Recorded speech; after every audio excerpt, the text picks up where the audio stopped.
Are you thinking about exiting your business and you're not sure how to navigate that journey? Today, we're going to run through 5 things that you need to know.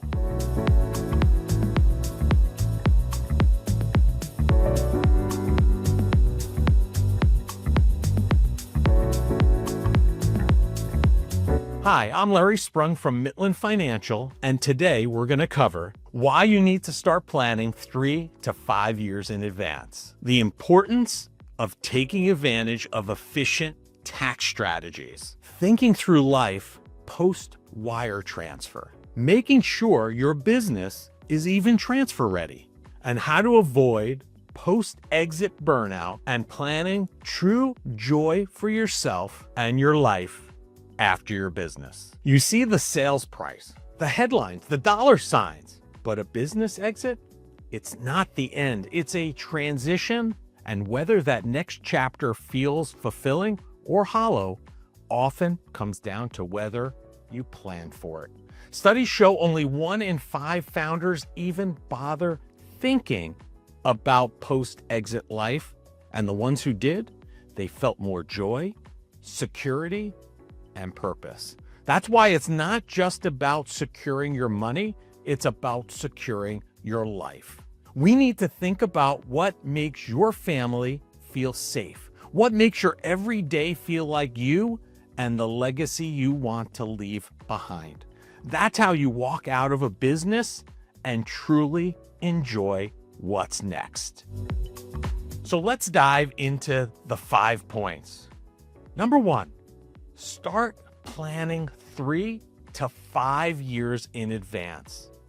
It's amazing because a staggering 71% of business owners regret how they handled their exit within 12 months of selling.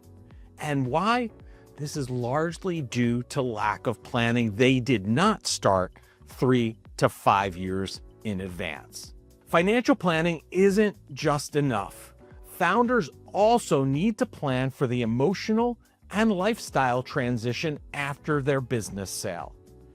I can share a story with you. I have a good friend who exited his business in his early 40s, thinking he was ready to leave and create a multi-million-dollar exit. And shortly after that exit, he looked at his wife and he asked her if he could give it all back. And why was that? Because he didn't really sufficiently plan for what's next. He planned for the money, for the financial windfall that was going to come from selling his business, but he didn't know how he was going to fill up this newfound time. And that gave him a great deal of regret, thinking about what if he should give it all back? Don't do what they did and spend that time planning upfront. Point number 2, taxes.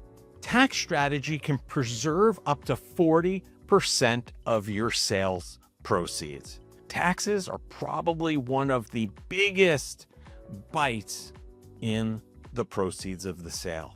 Without the right strategy, you could lose up to 30 to 40% of the sale to taxes. That's right, almost half of what you've worked for could disappear to capital gains, income taxes, and estate taxes. This isn't a scare tactic, it's math. Let's say you sell your business for $5 million. Without tax planning, you might only walk away with $3 million or less. That's a $2 million mistake. But with the right planning tools, like utilizing charitable trusts, installment sales, or qualified small business stock exclusions, you could keep a lot more in your pocket and make sure your exit funds the next chapter of your life with joy and not regret. This is why working with a financial professional isn't optional in this case. It's essential. You need a team. Don't let taxes write the ending to your success story. You be in charge of your own destiny. As an example, we have strategies that we can utilize for business owners that are exiting their business that will allow them to create a tax positive situation upon the sale of their business. These are things that as a business owner, you need to explore. And that's why Like I said in point 1, it's important to also start as early as possible. Point 3, what comes after the wire transfer? Well, in a lot of cases, regret. Studies show that a staggering 75% of founders regret their exit within the first year, and this is often due to insufficient preparation for the life beyond the business. See, it's not always about the money, and more than 50% report feeling lost, directionless, or regretful. Identity loss, which is also known as the founder's exit paradox, is something real. Many sellers experience this. Many experience a genuine identity crisis, not because the deal was bad, but because their life's purpose was wrapped up in that business. Number 4, why most businesses aren't transfer ready. And what does that cost you? More than half of us, yes, 6 in 10 business owners don't have a plan for what happens next. When you step away, no succession roadmap, no exit strategy, nothing. That's not a pretty margin of error. That's nearly everyone acting unprepared. And for many, this is the biggest sale of your life. When your business isn't transfer ready, it tanks your value. Buyers hate surprises. Think if you were on the other side of the sale, you were a buyer.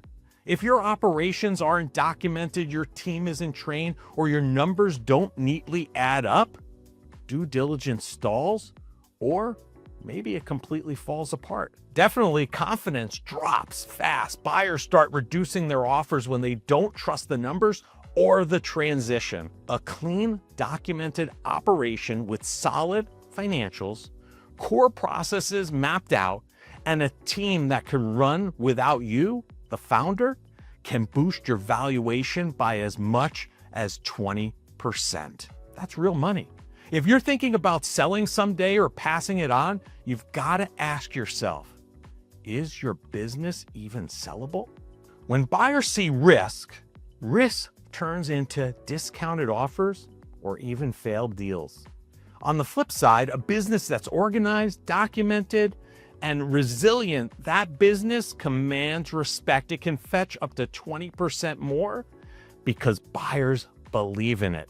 And that means more stays in your hands. Let's emphasize this point because I think it's so vitally important. When buyers see risk, that risk turns into discounted offers and failed deals. But on the flip side, a business that's organized, documented, well, that is a business that commands respect, and it can fetch up to 20% more because buyers believe in it. And that means you have more money in your hands upon that exit. Number 5, post-exit burnout is real.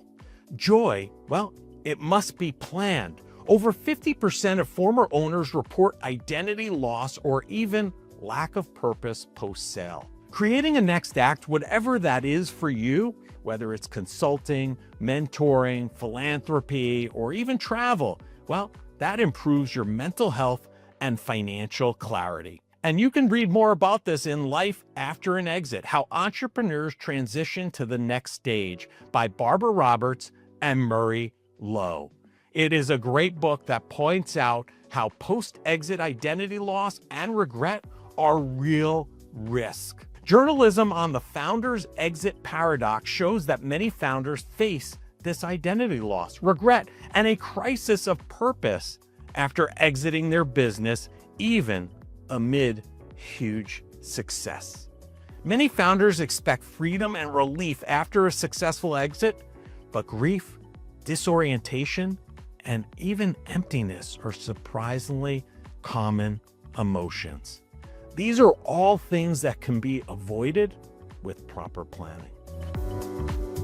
And these were just 5 things to start considering when exiting your business. And if you have more questions, we'd love to hear from you here at Midland Financial, where we strive to bring joy to your money journey. I'm Larry Sprung, and be sure to hit subscribe so you don't miss any of our future videos, and we'll see you next time.